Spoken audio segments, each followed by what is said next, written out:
Thank you for joining me. Today, I want to look at the most important three, they call the big three, your ascendant, the sun sign, and the moon sign. These are the three signs right here that are the most important in setting your life path, in understanding your mission, and knowing your heart. When these three work together, everything's working.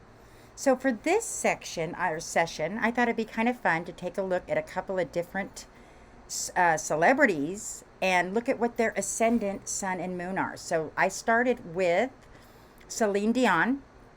She has an ascendant in Leo, the sun in Aries, and the moon in Aries. All three fire signs.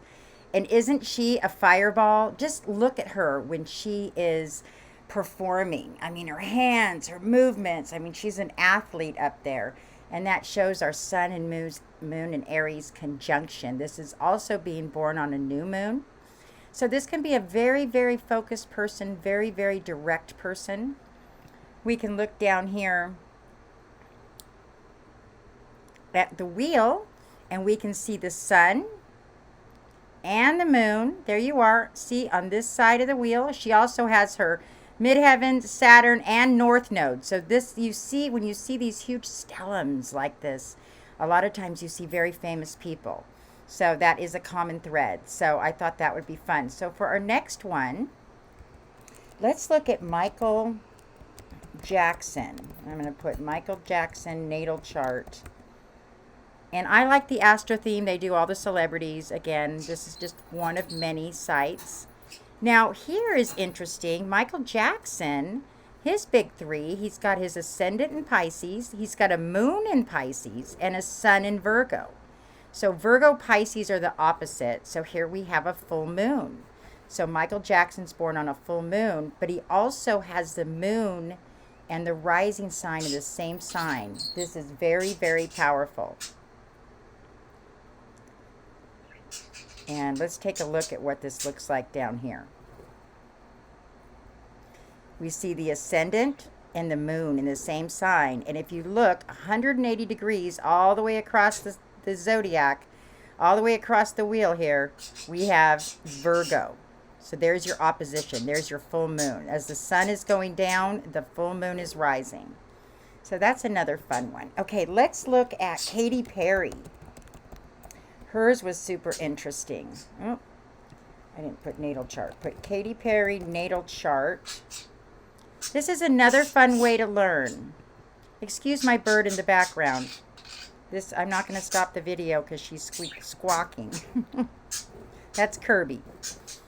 She has a sun, ascendant, and moon, all in the same three signs. And you know Katy Perry is a powerhouse. Another powerhouse. And if you look here, we can see the sun and the moon in Scorpio. We can see up here it shows. She also has another huge stellium, Pluto, sun, ascendant, Mercury, Saturn, and moon.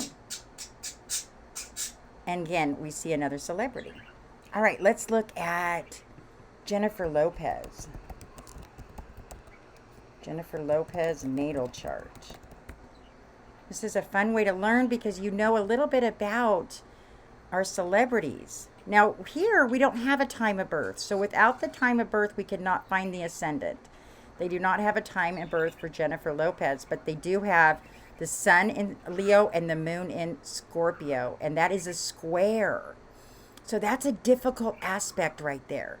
Wanting to be out in the light, yet wanting to hide behind the scenes. You also see in her movies that she plays, she can play very emotional characters.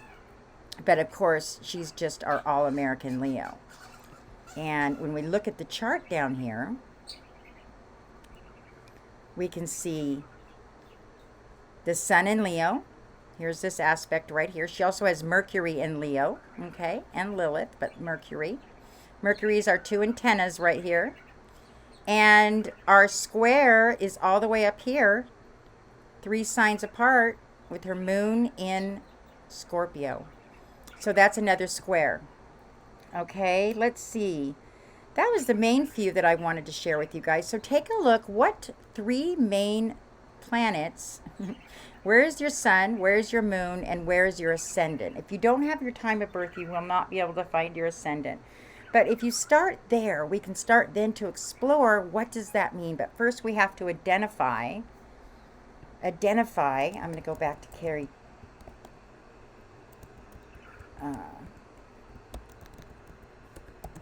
Natal chart so I can show you an ascendant.